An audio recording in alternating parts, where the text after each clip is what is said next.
오늘 성경 본문 말씀은 우리가 많이 들어서 익히 잘 알고 있는 말씀이기도 합니다.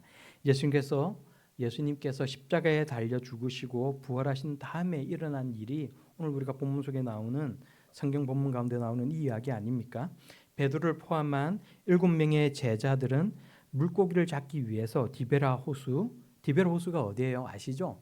갈릴리 바다, 갈릴리 호수라고도 부르는 디베라 호수로 나가서 배에 올라탔습니다.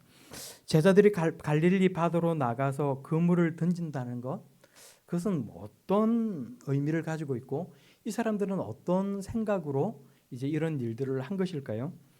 예수님을 만나기 전에 베드로의 직업이 뭐였습니까? 어부였단 말이에요. 세베대의 아들들도 마찬가지였습니다. 어부가 바다로 나가서 그물을 던진다라는 것은 그냥 단순히 무료함을 달래거나 취미 삼아서 하는 행동은 아닐 수 있습니다. 어쩌면 생계의 문제 때문이었을 수도 있지만 그렇다고 다시 뭔가 본업으로 돌아가자 하는 그런 의도는 아니었을 거예요. 예수님은 구약 성경의 예언대로 죽으신 지 사흘 만에 부활하시고 제자들에게 자신이 부활하셨다는 사실을 알리셨지만 문제가 있어요. 문제가 뭐예요?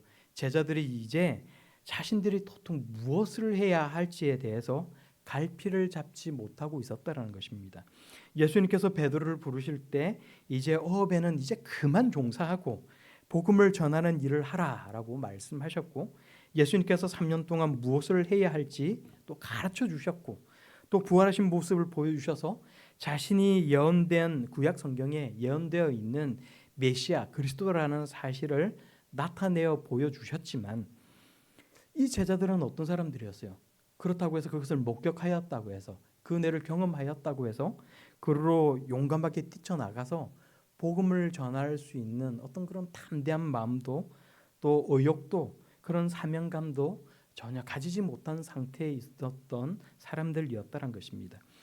우리가 만약 이 베드로였다면 이 11명의 제자였다면 우리는 어떻게 행동을 했을까요? 예수님께서 스승되셨던 예수님께서 3년 동안 데리고 다니면서 말씀을 가르쳐 주셨고 이제 우리가 앞으로 무엇을 하며 살아가야 할지에 대해서도 말씀하셨고 예수님이 어떤 존재라는 것에 대해서도 말씀하시면서 수많은 이적을 보여주셨고 결국은 예수님의 예언대로 약속대로 죽으셨다가 사흘 만에 무덤에서 부활하시면서 또 그것을 제자들에게 나타내 보여주셨는데 우리가 만약에 그 제자였다면 우리는 과연 그루로 뛰쳐나가서 담대하게 너희가 죽였던 그 예수님이 부활하셨다. 예수님이 바로 구약 성경에 예언되고 약속되어 있는 메시아다. 우리는 그렇게 과연 외칠 수 있었을까요? 여러분은 어떻게 생각을 하십니까? 죽은 사람이 약속대로 부활을 했고 또 그가 성경에 기록된 메시아라는 사실을 깨달았다면 우리가 그 놀라운 사실을 전하는 임무를 그 당시에 맡고 있었다면 과연 우리는 어떤 행동을 했을까? 그러니까 그냥 성경을 표면적으로만 읽을 것이 아니고 이제 이 하나님의 말씀을 보면서 우리가 그 속으로 들어가서 과연 나라면 어떻게 했을까 생각해 보는 것도 우리에게 굉장히 큰 유익이 있을 것 같습니다. 제자들에게 큰 놀라움과 기쁨이 있었지만 이런 일을 경험했다는 그 사실이 제자들의 삶을 근본적으로 바꿔놓지는 못했던 것 같습니다. 부활을 목격한 후에 그리고 이제 더 이상은 많은 가르침을 주지 아니하시고 또 함께 머물러 계시지도 않는 그 예수님의 모습을 보면서 삶의 방향이 이제는 달라졌다. 이제는 뭔가 해야 될 일이 새롭게 시작되었다라는 사실을 이 제자들은 전혀 깨닫지 못하고 있었다라는 것입니다. 지금까지 예수님을 쫓으면서 가르침을 받아오던 것에서 이제는 뭔가 다른 변화가 필요하다는 것을 전혀 알지 못했고 지금 무엇을 해야 할지도 모르는 상태에 이 제자들이 놓여 있었다라는 것입니다. 21장 3절 말씀을 보면 베드로가 나는 물고기 잡으러 가노라 이야기를 하니까 나도 가겠다 막 다른 제자들도 막 이야기를 하면서 일부가 따라 났습니다. 총 7명의 제자들이 갈릴리 바다, 갈릴리 호수, 디베라 호수로 가서 이제 물고기를 잡기 위해서 나가는 거예요. 어쩌면 무엇을 해야 할지 혼란스럽고 정리가 도무지 되지 않는 우리 그런 일들 있지 않아요? 내가 지금 무엇을 해야 되지? 내가 지금 뭐 어떻게 해야 되지? 도무지 머리가 혼란스럽고 정리가 되지 않을 때가 있어요. 그럴 때는 뭔가 뭐 가정주부라면 청소를 한다든지 아니면 뭔가 익숙한 일에 열중하는 것도 때로는 꽤나 그것이 괜찮은 방법이기도 한 것 같습니다. 분명한 것은 여전히 베드로와 제자들을 사랑하시는 예수님께서 그 시간을 통해 그들에게 다시 사명과 비전을 주셨고 앞으로 무엇을 해야 할지 구체적으로 말씀하셨다라는 것입니다. 내가 주님을 사랑하는 줄을 주님께서 아시나이다. 오늘 성경 본문 말씀 가운데서 베드로의 고백이 놓여 있어요. 이런 사건들이 다 있으면서 이 베드로의 고백이 우리들에게 떡하니 놓여 있습니다. 오늘 이 베드로의 고백을 함께 보면서 과연 이 베드로의 고백이 우리들에게 무엇을 의미하고 있는지, 그리고 이 베드로의 고백이 오늘 이 시대를 살아가는 우리 자신들의 고백이 다 될 수 있기를 바랍니다. 베드로와 제자들은 날이 새도록 물고기를 잡으려고 했지만 아무것도 잡지 못한 채 그들을 찾아오신 예수님을 만나게 됩니다. 예수님께서 어렴풋한 모습 가운데서 미명하에 그들에게 외치시는 거예요. 얘들아, 너에게 고기가 있느냐? 아직 새벽 미명이기 때문에 묻는 사람이 도통 누구인지 정확히 알지도 못하는 그 상태 가운데서 제자들이 외쳐서 대답을 합니다. 한 마리도 잡지 못했습니다. 그런데 그분이 외치시는 거예요. 그물을 배 오른편에 던져라. 그리하면 잡으리라. 어렴풋이 얼굴이 보일 듯 말 듯한 그 사람이 자신들을 향해서 외치시는 거예요. 언젠가 똑같은 일을 경험했던 기시감을 이 제자들은 느끼면서 홀린 듯이 그물을 배 오른편으로 던졌고 그물 속에는 파닥거리는 물고기들이 가득 차 있는 것을 보게 됩니다. 근데 어쩌면 우리 인생, 우리의 생업, 우리가 이루고자 하는 일들, 우리가 눈물과 땀방울을 흘리면서 수고해온 그 모든 일들을 보시면서 동일하게 예수님께서 우리들에게 묻고 계시는지도 모릅니다. 얘들아, 너희가 잡은 고기가 있느냐? 그것이 만족스럽느냐? 성경이 소설이나 에세이 속에 나오는 대화가 아니라 지금 우리에게 전달되는 살아있는 하나님의 말씀이 다 될 수 있길 바랍니다. 요한과 같이 말씀을 하시는 이가 누구인지를 깨달을 수가 있고 나의 삶 속으로 말씀을 통해 들어오시는 그 하나님의 터치를 경험할 수 있는 성도들이 다 될 수 있기를 바랍니다. 불을 피우고 떡을 나눠주시고 생선을 구워주신 예수님께서 베드로에게 물으십니다. 요한의 아들 시몬아, 내가 이 사람들보다 나를 더 사랑하느냐? 정말로 나를 사랑하느냐? 예수님께서 물으시는 거예요. 초대교회 수장이라는 특별한 임무를 맡기시기 위해 물으시는 것이기도 하지만 또 동시에 베드로의 진정성을 물으시는 거예요. 주님 그러하나이다. 내가 주님을 사랑하는 줄 주님께서 아시나이다. 베드로는 지체 없이 대답을 했어요. 그러나 베드로의 대답을 두고 제각각 많은 해석이 지금까지 있어 왔습니다. 여러분도 아마 이런저런 그런 설교를 많이 들어보셨을 것입니다. 내가 주님을 사랑하는 줄 주님께서 아시나이다. 과연 베드로가 이렇게 대답을 한 그 이유는 무엇이었을까? 예수님을 배반하였던 베드로가 주님께서 아십니다라고 한 것의 그 의미가 무엇일까? 어떤 사람은 주님, 저도 제 자신을 알지 못하고 믿지 못하오니 제 마음이 진짜 어떠하신지를 주님만이 아십니다. 이렇게 해석을 하는 사람도 있어요. 베드로는 죽기까지 예수님을 따르겠다라고 했지만 결국 예수님을 배반했으니 자신의 마음을 확신하지 못하는 그 베드로가 예수님만이 나도 모르고 예수님만이 그것을 아신다라고 대답한 것이라고 이야기를 합니다. 또 어떤 사람은 제가 비록 주님을 배반했지만 제 마음만은 진심인 것을 주님께서는 아시나이다. 그러니까 한 말과 굉장히 비슷하지만 예수님을 그 누구보다 사랑한다라고 자신 있게 장담하지 못하는 그 베드로가 그러나 자신의 마음만은 진실하다라는 것을 이렇게 돌려서 표현을 한 것이라고 이야기를 하는 사람도 있습니다. 또 어떤 사람은 제가 정말로 주님을 사랑합니다. 그리고 그것이 진심인 것을 주님께서는 다 알고 계십니다. 정말로 예수님을 사랑하는 베드로가 예수님은 모든 사람의 중심을 보시는 분이시오니 그것이 진실하시다는 것을 이미 알고 계시지 않습니까? 그렇게 대답한 것이라고 이야기를 하는 사람도 있어요. 여러분은 어떻게 생각을 하십니까? 성경을 잘 읽어보면 베드로가 뭐라고 대답을 했어요? 주님 그러하나이다 라고 대답을 했고 내가 주님을 사랑하는 줄 주님께서 아시나이다 말했다는 거예요.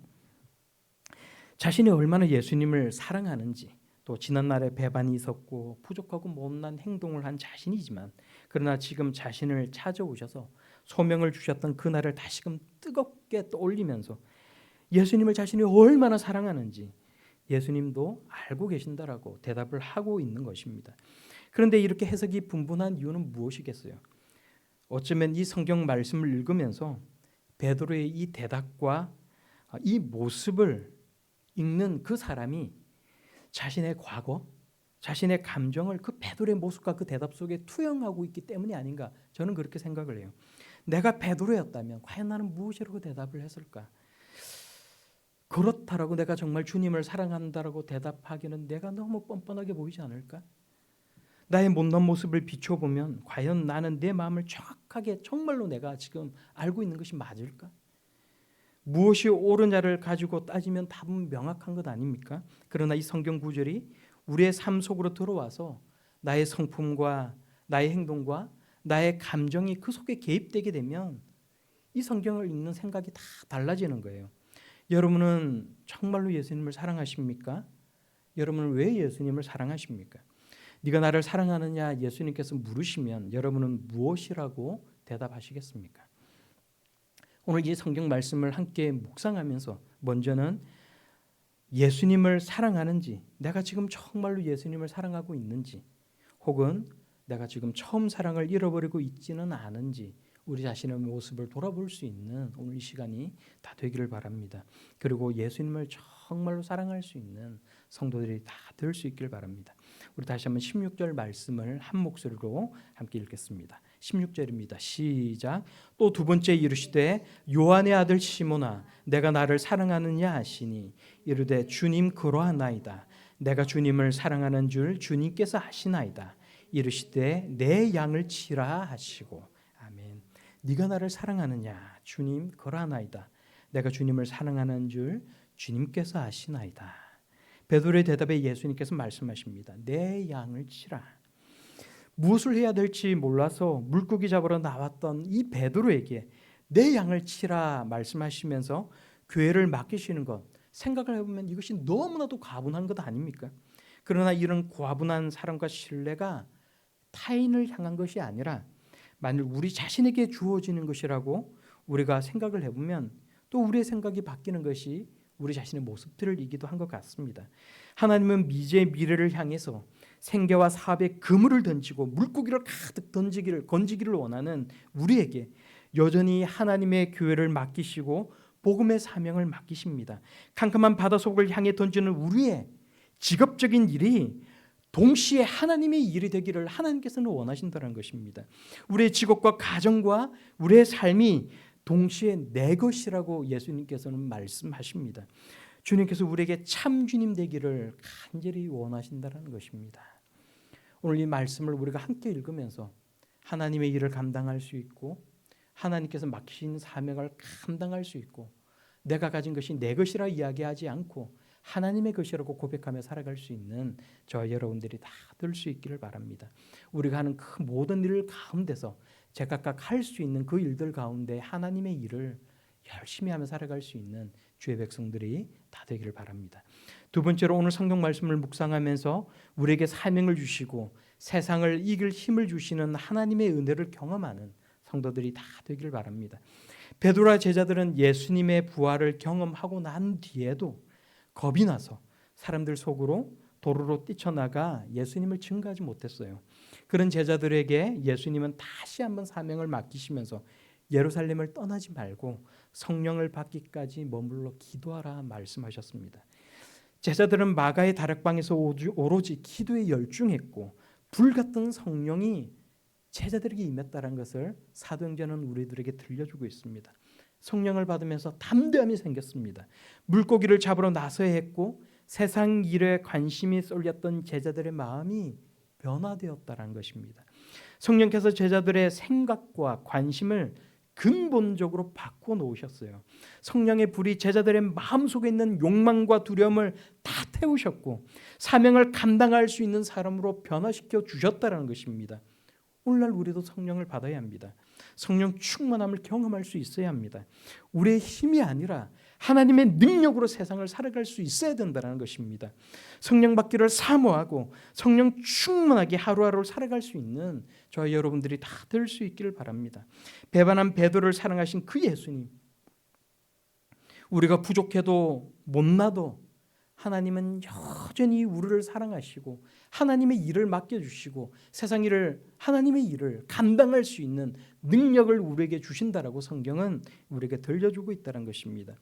생각을 해보면 그렇지 않아요? 우리는 늘 부족하고 하나님 말씀을 쫓아 살아가지 못하고 내 욕심대로 살아가길 원하고 순간순간 하나님 말씀보다는 그저 내가 이루고자 하는 것, 나의 평안함이 앞서가는 우선순위에서 늘 그것이 앞서가는 우리의 모습들인데, 때로는 기도를 하다가 보면 하나님의 말씀을 묵상하다가 보면 나는 왜 이렇게 못난 사람일까?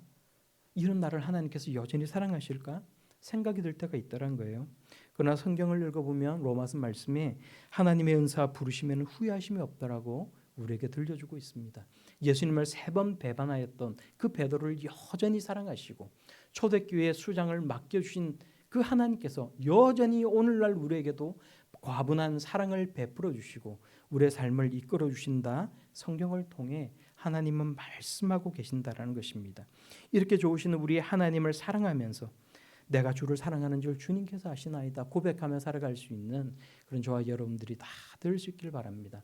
마음 한켠에 있는 세상의 관심, 우리가 해야 되는 여러 가지 많은 세상의 일들, 그런 것들을 잠깐 오늘 이 시간만이라도, 또 9월 달은 하나님의 말씀을 묵상하는 달로 정했는데 우리가 여호수아서를 읽기를 했는데 하기로 했는데 잠깐 그 시간만이라도 우리 마음 한켠에서 내려놓고 하나님의 말씀을 묵상하고 내 삶을 그 하나님 말씀 가운데 비춰보고 여전히 나를 사랑하시는 하나님, 가분한 사랑으로 내게 다가오시는 하나님, 그 하나님을 향해 내가 주를 사랑하신 줄 주님은 아시나이다 고백할 수 있는 그런 저와 여러분들이 다 될 수 있기를 예수님 이름으로 축원합니다.